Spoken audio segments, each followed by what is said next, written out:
Le cheval plaît beaucoup, C'est un vecteur de communication extraordinaire. Avant d'être un cavalier, c'était important d'être un horseman. Always put the horse before the personal ambitions. Vraiment un cheval incroyable. Voilà quelqu'un qui est champion olympique et qui n'est pas ordinaire. Se remettre en question et peut se servir des défaites pour être meilleur après. Ce feeling, je l'ai eu directement avec Caleb. On fait du haut niveau, il y a le côté financier, c'est comme ça. Aller en compétition parce qu'il est bon, pas parce qu'il paye une table. Moi, je veux pas courir mes chevaux pour l'argent.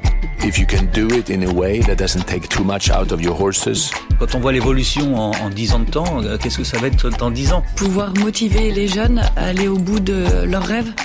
Forme de très très bons compétiteurs. Je ne vais pas dire que ça forme des hommes de chevaux. Pour moi, les bons moments, ils sont à venir.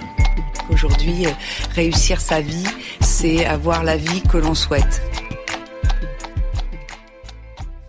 S'il y a un nom qui n'a pas pu vous échapper en 2023, je dirais très facilement qu'il s'agit de celui-ci. Olivier Perrault a résonné dans les têtes de tous les passionnés de sports équestres. Et pour cause, Olivier, son écurie et son équipe se sont hissés dans le sport de haut niveau en seulement quelques mois, avec une réussite impressionnante. Alors, quels sont les secrets d'une telle réussite ? Sur quel pilier Olivier peut-il compter dans son système afin d'atteindre ses rêves, le haut niveau et porter la veste bleue ? Voici la question à laquelle nous avons tenté de répondre dans cet épisode. Vous allez pouvoir découvrir dans ce podcast le parcours d'un cavalier qui est pratiquement né dans les écuries de Roanne, où il évolue encore, qui a su fonder un système solide, qui, à 38 ans, lui a permis de vivre et de briller lors d'échéances incroyables, comme les championnats d'Europe de Milan ou encore la finale de la Coupe des Nations à Barcelone. Alors, un objectif reste en ligne de mire pour Olivier, les Jeux Olympiques de Paris. Si, comme moi, cette année, vous avez assisté à cette édition d'Équitalion, je parie que vous n'avez pas été déçus du spectacle. C'était du 1er au 5 novembre dernier. Équitalion, présenté par la filiale GL Events Equestrian Sport, le département équestre du groupe GL présidé par Sylvie Robert, a encore mis toute sa passion et son savoir-faire au service des sports équestres mondiaux pour tenir l'un des événements équestres les plus renommés sur la scène internationale. Encore une fois, GL Events Equestrian Sport nous a offert un moment incroyable. Entre le Salon du Cheval de Lyon, son Longines Équitalion, concours hippique international, support de 4 étapes Coupe du Monde FIA en saut d'obstacles, dressage et attelage, les passionnés du monde équestre sont encore venus en nombre pour battre une nouvelle fois un record d'entrée.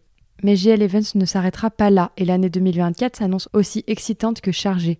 Présent sur l'ensemble des épreuves équestres des Jeux Olympiques depuis 1992, le groupe GL Events via GL Events Equestrian Sport est également organisateur pour le compte de la Fédération équestre internationale, pour la maison Hermès, la Fédération française d'équitation et pour son propre compte. D'événements qui, depuis près de 30 ans, contribuent à écrire les plus belles pages des sports équestres. En 2014 à Lyon et 2018 à Paris, GL Events Equestrian Sport est l'organisateur des doubles finales de la Coupe du Monde Longines FIA de saut d'obstacles et FIA de dressage. Depuis 2022, GL Equestrian Sport est en charge, en association avec la Fédération française d'équitation, de l'organisation des championnats de France Master Pro de saut d'obstacles sur le mythique Grand Parquet de Fontainebleau. Le temps d'une semaine, près de 800 chevaux se succèdent sur l'un des terrains les plus prestigieux au monde. Et pour cette édition 2024, le pari est immense, puisque se tiendra du 22 au 28 avril prochain les championnats de France Master Pro de saut d'obstacles, un concours international de saut d'obstacles CSI 5 étoiles, un concours de dressage international CDI 5 étoiles et accueillera pour la première fois un concours paradressage international et un concours international CCI 3 étoiles. En parallèle de ces deux belles échéances, l'événement propose de nombreuses épreuves à l'attention des jeunes cavaliers, des jeunes chevaux et amateurs. Le rendez-vous est donné.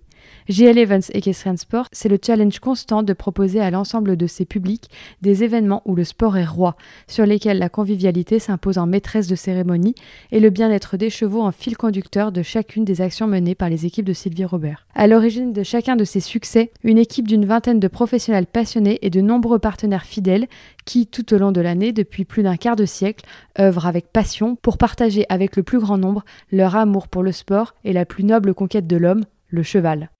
Un dernier mot pour compléter ce tableau, vous l'aurez compris, dans cette histoire, le sport est maître du jeu. GL Events Equestrian Sport s'implique activement auprès de 12 cavaliers partenaires.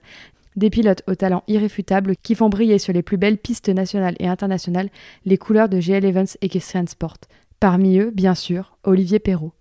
GL Events Equestrian Sport se joint à nous aujourd'hui pour vous inviter à découvrir ce nouvel épisode. On espère qu'il vous plaira. Et pour la suite, on vous donne rendez-vous à Fontainebleau du 22 au 28 avril prochain pour une semaine de grand sport. Bonjour Olivier Perrault. Olivier, vous êtes la révélation française de cette année 2023, si j'ose dire. L'ascension, elle a été assez fulgurante et pour cause, vous vous êtes illustré dans de grandes échéances, à commencer évidemment par votre 8e place individuelle lors des championnats d'Europe de Milan. Il y a eu aussi la finale de la Coupe des Nations à Barcelone où vous réalisez une excellente performance et où la France termine 2e. Et puis il y a eu aussi évidemment beaucoup de Coupes des Nations cette année, Saint-Gall, Windsor, Aix-la-Chapelle, Dublin, etc. Bref, une très très belle année pour vous et pour votre écurie. Tous les feux semblent au vert pour que vous soyez définitivement shortlisté et pressenti pour aller concourir à Paris pour les Jeux Olympiques. On s'est renseigné sur vous pour préparer cette interview et on lit que vous êtes pratiquement né dans les écuries familiales et que vous ne les avez jamais quittées depuis lors. Est-ce que c'était une évidence pour vous de poursuivre dans cette voie et de faire de ce sport votre métier finalement ? Oui, ça c'est sûr. Donc je suis issu du milieu équestre. Mes parents donc avaient une écurie. Et je suis tombé dedans tout petit et je ne voyais que par les chevaux. Alors, c'est une question qu'on pose assez souvent et en général un peu plus tard dans l'interview, mais je vais vous la poser maintenant. Quand on a discuté avec pas mal de jeunes cavaliers, on a eu la chance d'avoir Nicolas Philipparts, mais aussi Édouard Lévy, etc. On leur demande souvent s'ils ont ressenti le besoin à un moment ou alors pourquoi ils ont ressenti ce besoin en général de partir à l'étranger. Il y a plein de jeunes cavaliers qui vont aller se former chez Ludger, chez Frank Slotak. On en discutait aussi hier avec Max Kuhner, qui sont en tout cas allés faire leurs armes dans une autre structure avec quelqu'un qui a de l'expérience. Ça a été le cas de Henrik avec Ludger Beerbaum. Vous n'avez jamais ressenti ce besoin d'essayer d'aller vous confronter à un autre système ? Si, j'aurais souhaité partir peut-être 1 an à l'étranger, mais ça s'est fait que quand j'ai arrêté ma scolarité, j'ai vite repris un petit peu les jeunes chevaux et j'avais quand même du travail, du job à la maison, donc j'ai pas pu trop m'échapper. J'ai pu m'échapper une fois 3 mois en Amérique, ça a été une super expérience. Chez la famille Goutal avec lequel j'ai travaillé de nombreuses années, mais si c'est quelque chose qui est important de faire, je pense, de faire ses armes à l'extérieur et à l'étranger. C'est quelque chose que je regrette un petit peu. Ouais. Qu'est-ce que vous avez découvert quand vous êtes parti chez Brian Goutal ? C'était différent. Déjà, j'avais jamais pris l'avion. 18 ans et je me souviens, j'étais arrivé sur New York, donc c'était immense. Et puis c'est un autre système, un système américain. Après je suis tombé dans une écurie super, chez des gens qui étaient super. J'ai passé 3 mois là-bas, mais c'est vrai que c'est différent c'est pas les mêmes méthodes. Moi j'aime aussi les jeunes chevaux, la formation, tout ça. Là-bas c'est plus des chevaux clés en main, c'est différent et c'était super. Nous, Olivier, pour vous resituer, on est de Bourg-en-Bresse, donc on est vraiment installé à côté de chez vous. Et vous faites du haut niveau depuis longtemps maintenant, mais je trouve qu'on vous connaît assez peu. Vous êtes quelqu'un d'assez discret, si je peux dire. Vous avez toujours évolué dans cette structure familiale, c'est ce qu'on vient de dire, mais est-ce qu'il y a eu des étapes particulières dans votre vie, des grandes étapes qui vous ont permis finalement d'arriver où vous en êtes aujourd'hui ? Je pense que c'est les chevaux. Les chevaux, c'est sûr que grâce à Jill Evans, Vénitia d'Aiguille, elle m'a fait passer un cap. Et maintenant, avec Jill Evans, Doré d'Aiguille, un autre cap. C'est sûr.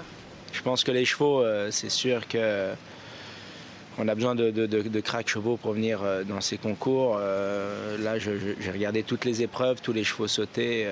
On a besoin de superstars pour sauter ces épreuves-là, c'est sûr. On va en reparler, notamment de Doré. J'ai entendu pas plus tard qu'hier quelqu'un qui me disait c'est la meilleure jument au monde. Mais on va en reparler un tout petit peu plus tard. Est-ce qu'il y a des personnes qui ont marqué un peu votre trajectoire, avec lesquelles vous avez pu travailler ou qui vous ont vraiment influencé dans votre façon de construire à la fois votre système, votre carrière, mais aussi votre équitation ? Alors je regarde beaucoup, je m'inspire de tout ce qui me semble bien. J'aime progresser. Voilà, tous les jours, je me remets quand même en question souvent, on va dire. presque tous les jours. J'ai envie vraiment d'avancer tous les jours, que ce soit dans mon équitation, dans mon piquet de chevaux, dans mon fonctionnement à la maison. Ça peut même être des travaux. Enfin, j'ai toujours cette envie de développer et d'avancer. Et après, j'essaye de m'inspirer de ce qui me plaît, de ce qui marche, et puis de faire aussi à ma façon. Voilà. On a tous notre façon, mais j'essaye de piquer les bonnes idées à droite à gauche. Alors, qu'est-ce qui vous plaît et qu'est-ce qui marche? C'est quoi, s'il y avait par exemple quelques cavaliers là à citer ou quelques systèmes qui vous ont vraiment inspiré? Bon, après, dans plusieurs domaines, c'est sûr que nous, on fait l'élevage, donc je m'inspire un peu de bons élevages, comment ça fonctionne, comment ils sont arrivés à produire de bons chevaux. Ensuite, les écuries jeunes chevaux dans lesquelles on voit les chevaux arriver plus tard dans le haut niveau. Ça aussi, je regarde comment ça fonctionne. Et puis ensuite, bien sûr, je regarde ici tous les meilleurs cavaliers, comment ça fonctionne, quelles sont leurs méthodes, comment ils engagent leurs chevaux, qu'est-ce qu'ils font avec leurs chevaux. Enfin, tout ça, c'est important. Je pense que le meilleur exemple, c'est peut-être Steve Gerda avec tous ses chevaux, la façon dont c'est géré, le plan qu'il fait avec ses chevaux à l'avance. J'aime bien de temps en temps discuter un peu avec, mais je me souviens de son programme avec Dynamix. Je pense que ça fait 1 an et demi qu'il savait exactement les concours qu'il devait faire. Et donc voilà, et tout ça, et on voit aujourd'hui que tout ce qu'il veut gagner à la fin, il y arrive. Mais enfin, tout ça, c'est pas calculé de semaine en semaine, c'est calculé de mois ou d'années à l'avance. Justement, vous avez parlé de l'élevage. Alors chez vous, il y a quand même 3 volets très différents et qui constituent votre système. L'élevage, le sport et le commerce de chevaux. Est-ce que vous pouvez nous parler un petit peu de votre système? Comment est-ce que c'est organisé chez vous, à Roanne? Alors on a 2 sites. On a un site sur 40 hectares aux écuries, où on a à peu près 45 box pour les chevaux, 45-50 box pour les chevaux de compétition. Et ensuite, à 15 minutes de là, on a un site dédié à l'élevage sur 110 hectares, donc avec les stabulations, tout ça, où là, tous les poulains grandissent, avec les juments, ils sont situés là-bas. Donc vous avez des souches, on va en reparler parce que je voudrais qu'on parle de vos souches, mais vous avez ces souches-là qui constituent votre élevage, vous avez je crois une centaine de chevaux au total? Ouais. Au cumul des 2 sites? Oui, facile, on navigue autour de 200 chevaux sur les 2 sites. Comment ça se passe entre le moment où ces poulains naissent et le moment où ils rejoignent vos écuries? Est-ce que vous avez une sorte de timeline? Ils vont arriver chez vous à 3 ans, commencer à faire du concours, ou est-ce que vous allez fonctionner différemment? Et aussi, est-ce que vous montez les jeunes chevaux? Est-ce que vous êtes accompagné? Oui, je monte des jeunes chevaux. Bon, là, un peu moins. Je pense ne pas en monter l'année prochaine parce que je veux vraiment me développer encore le haut niveau. Puis il y a des objectifs importants, donc je pense que je ne vais pas avoir le temps de monter l'année prochaine. Mais bien sûr, ça me plaît de les monter, de les former. J'adore monter un très bon 5 ans. Je préfère monter un très bon 5 ans que de vouloir gagner une épreuve à 1m30 ou 35. Ensuite, je m'épaule de cavaliers pour travailler et sortir un petit peu les jeunes chevaux, mais sans pression, sans objectif vraiment de faire des champions à 4 ans, 5 ans ou 6 ans. C'est pas du tout l'objectif. L'objectif, c'est de faire naître ces poulains, de progressivement les faire grandir à leur vitesse. Ça, c'est très important, parce qu'il y a des chevaux plus précoces, moins précoces. Donc d'adapter tout ça, de travailler, leur donner des bonnes bases, ça c'est important, des bonnes bases, je pense, sur le plat et dans la tête, un bon mental. Et puis ensuite, c'est les chevaux qui nous guident un petit peu. Et alors vous disiez 45 à 50 box pour les chevaux de compétition, ça fait vraiment beaucoup de chevaux finalement. Ça va être des chevaux qui vont être à vendre, des chevaux de commerce. Après, vous allez avoir, j'imagine, un piquet de chevaux un peu plus solides, avec notamment Venezia, avec Doré, qui sont les chevaux que vous souhaitez garder, qui ne sont pas commercialisés. Oui, on va dire que j'essaie de garder entre 12 et 15 chevaux de 7 ans et plus pour moi. Et ensuite, on navigue en saison pleine avec une trentaine de jeunes chevaux.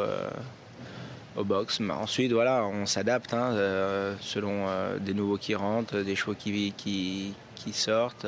Voilà.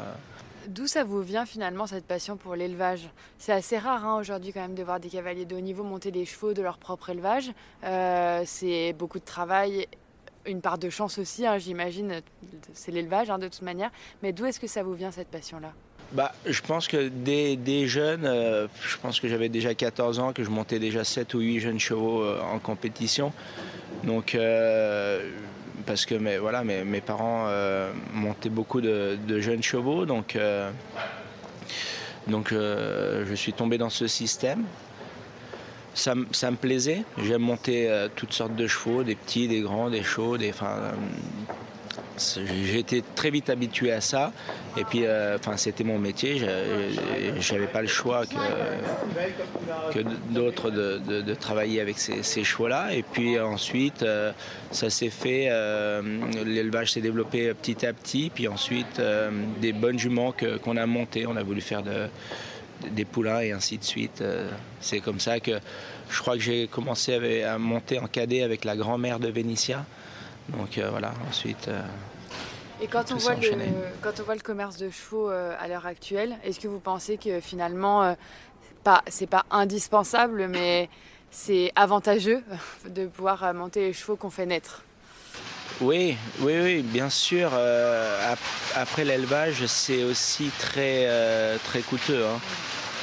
C'est beaucoup d'investissements, il y a aussi des pépins, il faut aussi bien faire les choses. Je veux dire, on ne dit pas tiens, on va faire de l'élevage comme ça. Il y a beaucoup de suivi au niveau de maréchalerie, au niveau des vermifuges, au niveau de manipulation des chevaux. Ça, je pense que les gens ils s'en rendent pas trop compte, mais un cheval, il faut lui apprendre à monter dans le camion, il faut le manipuler. Ça demande beaucoup de travail, l'élevage. Mais bon, ça me plaît tout ça. Et bien sûr, maintenant j'essaie de faire un petit peu mes croisements. On a la chance d'avoir des bonnes juments et on rêve pour le futur. Est-ce que vous pouvez justement nous parler de ces souches qui sont à l'origine un petit peu de tout votre élevage? Vous avez donc Bijou Auray, qui est la jument avec laquelle vous avez vous-même concouru au niveau 1m60, mais vous en avez d'autres qui sont un peu ces juments que vous avez conservés, qui ont été à l'origine du succès que vous avez aujourd'hui. Alors, on va commencer avec Vénitien. Comme je le disais, je montais sa grand-mère. Mes parents avaient acheté la grand-mère de Vénitia, avec lequel j'ai monté un peu en cadet. Ensuite, elle avait été croisée avec Quickstar, qui a donné une super jument de concours et qui a produit Uta d'Aiguille, qui était vraiment une très bonne jument qui s'est accidentée malheureusement à 8 ans, mais qui était sous la selle de Simon Delestre. Et ensuite, elle a donné Vénitia. Donc ça c'est donc la famille de Vénitia, et ensuite la famille de Doré. À l'époque où je travaillais donc avec la famille Goutal, on avait acheté Bijou Auray à l'âge de fin d'année de 4 ans chez Hubert Bourdi. Et ensuite j'ai monté Bijou. Une fille de Toulon, justement. Qui était une fille de Toulon, qui venait juste d'être séparée de Eldorado en fait. Parce qu'elle a produit Eldorado. Ensuite Hubert l'a acheté et nous on l'a racheté à Hubert. Donc moi j'ai fait un peu les jeunes chevaux avec Bijou. Ensuite elle est partie un petit peu en Amérique, revenue en Europe. Et ensuite j'ai fait de l'élevage avec et elle m'a donné Doré. C'est primordial. Bon, évidemment, en fait, c'est même pas une question, mais c'est vraiment primordial de pouvoir bien sourcer ses juments. On a beaucoup vu dans le passé, dans l'élevage, quand on mettait finalement les mauvaises juments ou les juments qui n'allaient pas en piste à la reproduction. Et alors que on se rend compte et on s'est vite rendu compte que la souche maternelle était extrêmement importante. Oui, bien sûr, bien sûr. La souche maternelle, si on regarde déjà les élevages en France, tous les bons chevaux ont été issus de bonnes souches. Pour moi, c'est très important dans une famille que voilà, il y a peut-être pas de crack, mais des chevaux qui ont performé et gagné 1m40, 45, voilà, des chevaux chevaux compétitifs que des chevaux qu'une famille avec des chevaux qui n'ont pas couru. Et puis d'un coup, il y a eu un crack là-dedans. Je pense qu'il vaut mieux croire dans les frères et sœurs qui sont quand même compétitifs. Le sport, il évolue très très très vite aujourd'hui. Le sport d'il y a 2-3 ans est plus le même que celui d'aujourd'hui encore, je pense. À quel point est-ce que c'est difficile pour un éleveur comme vous d'imaginer les chevaux qui seront compétitifs dans 5-6 ans? Ouais. Après, bon, le sport, moi, c'est aussi mes débuts dans le haut niveau. Hein. Je n'ai pas un grand recul en tant que compétiteur dans le haut niveau. Mais bon, les obstacles, ils sont déjà très haut. Voilà, ce qu'on sait, c'est que ça va de plus en plus vite. Donc voilà, il faut qu'on se rapproche quand même du 100. Du 100, ça c'est important. Et puis avec la force en plus. Vous avez donc ces 2 très très bonnes juments qui sont issues de votre élevage, Doré et Venisia. Est-ce que vous envisagez de faire des transferts d'embryons, d'essayer de conserver leurs souches et de les reproduire en respectant aussi leur timing de cheval de compétition?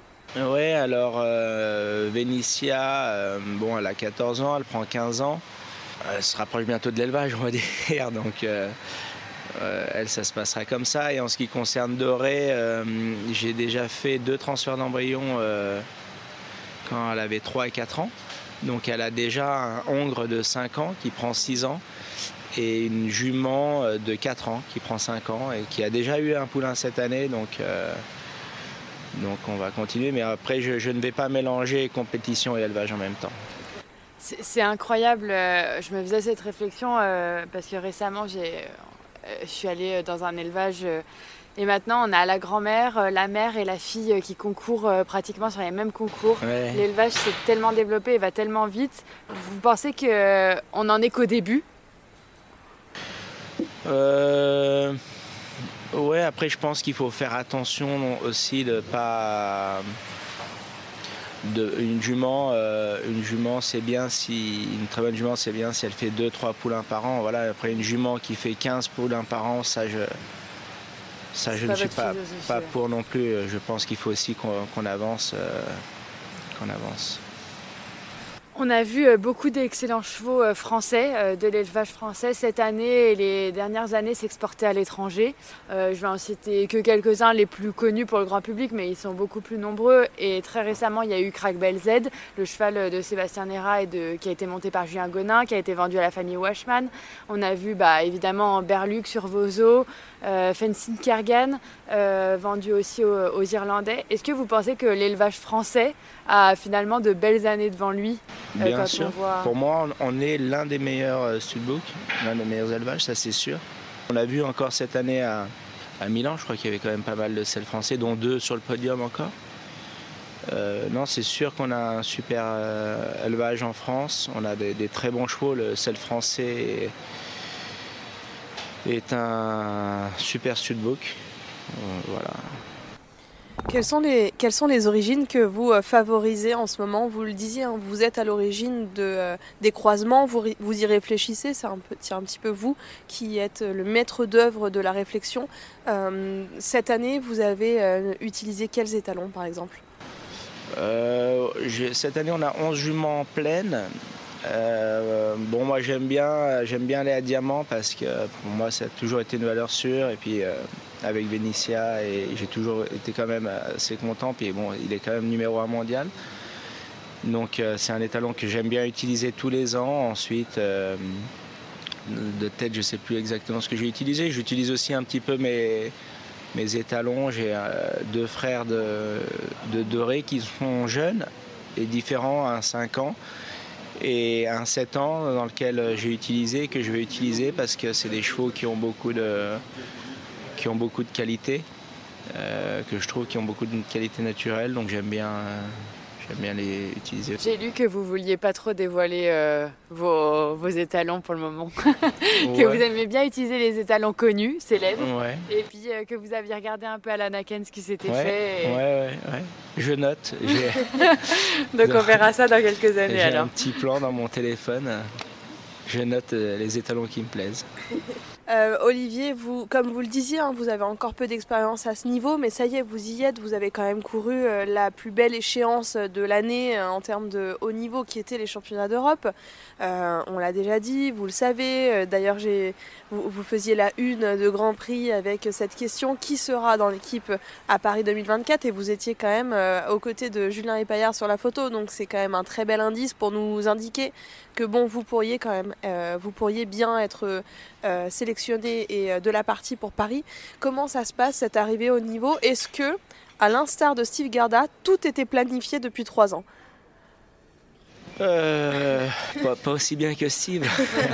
Mais ce qui est sûr, c'est que Doré, j'ai toujours cru en elle.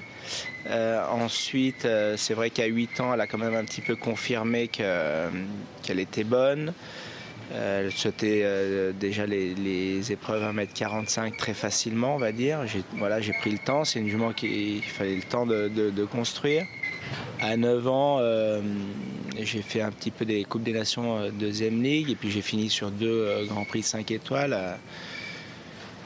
Donc l'idée, c'était vraiment à 10 ans de pouvoir rentrer déjà dans cette première ligue, où j'ai pu rapidement rentrer avec Saint-Gall, je crois que c'était au mois de mai, donc début mai, rapidement là-dedans. Et puis j'ai essayé de tenir le coup dans ces CSIO, de m'accrocher au wagon.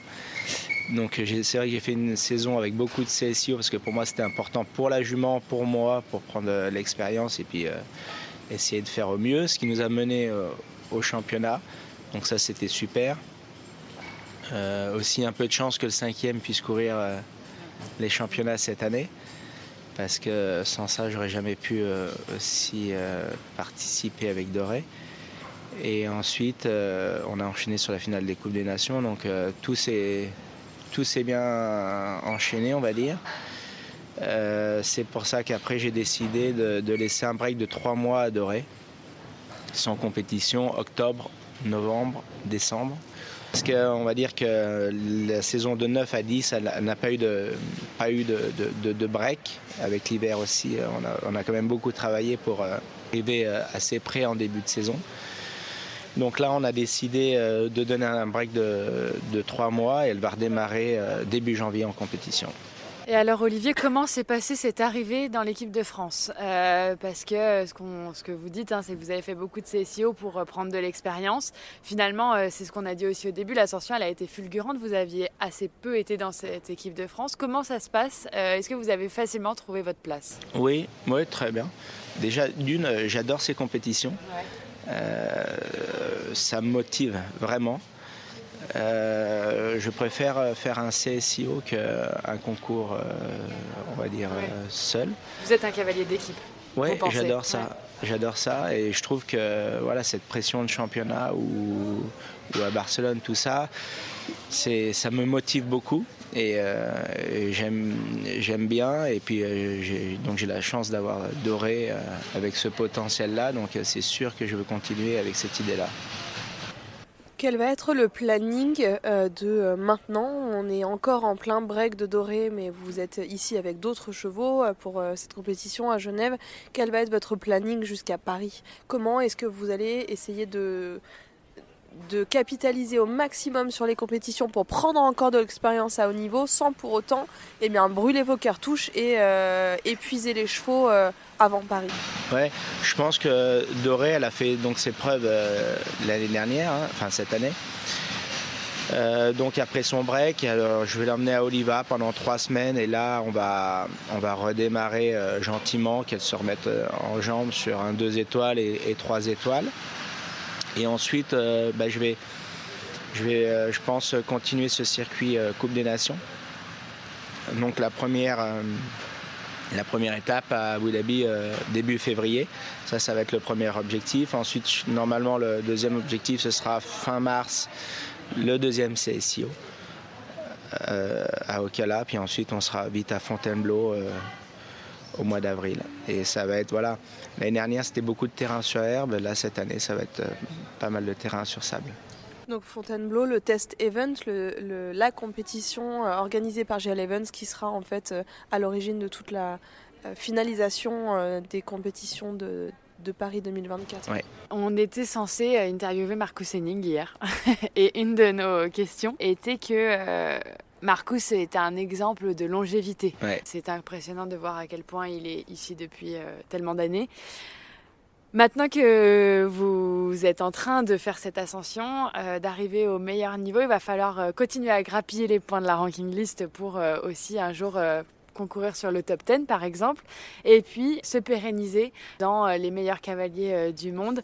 Quelles sont d'après vous les clés en fait d'une telle longévité ? Les chevaux, on dépend quand même beaucoup des chevaux. Voilà, au jour d'aujourd'hui, j'ai une jument capable de courir des Grands Prix 5 étoiles.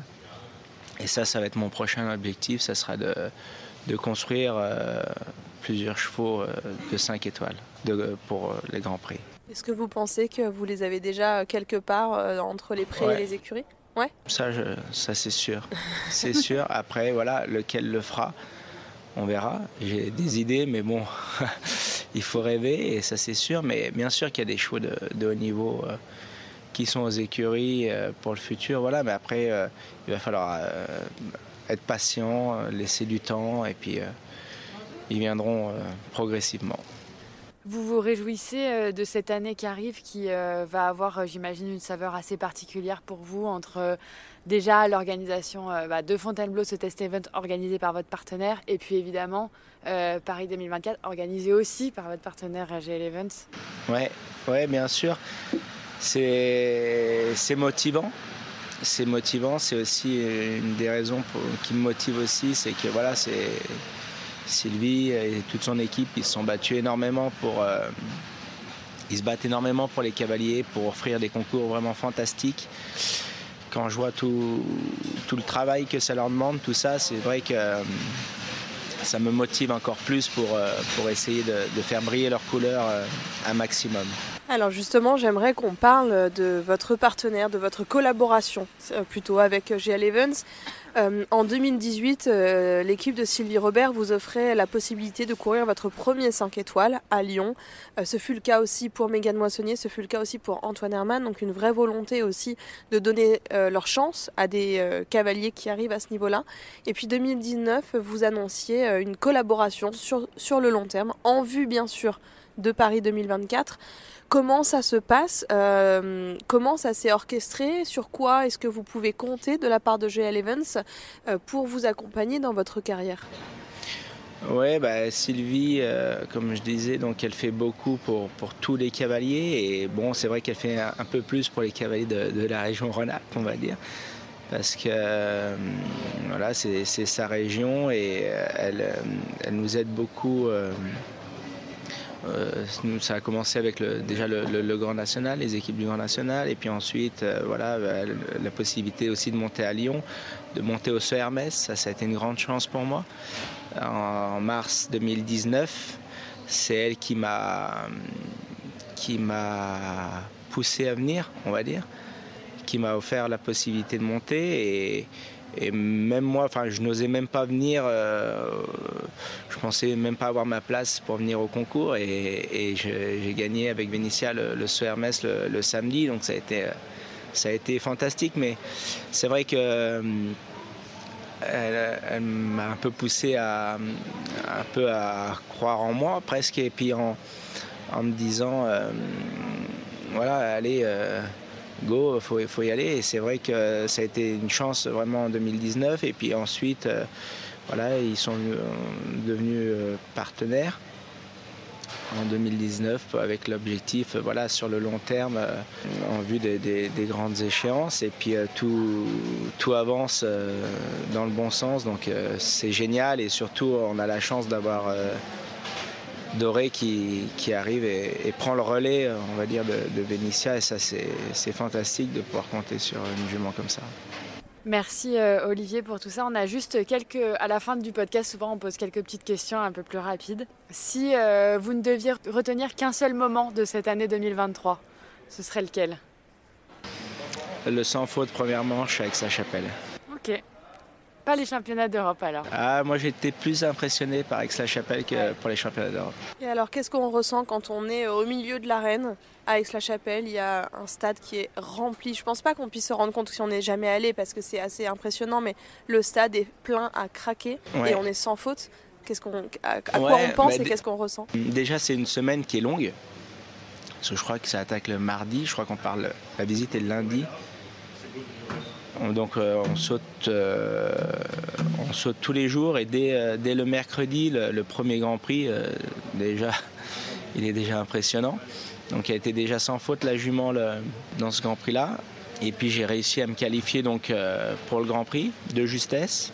Donc c'est vrai que j'imaginais, début de semaine, j'imaginais toujours pas trop le Grand Prix. Et c'est vrai qu'une fois la qualification, je me suis un petit peu plongé dans mon Grand Prix et je partais en numéro 1. Donc on peut reconnaître l'épreuve tôt le matin vers 9-10 heures et c'était vraiment haut avec des distances compliquées.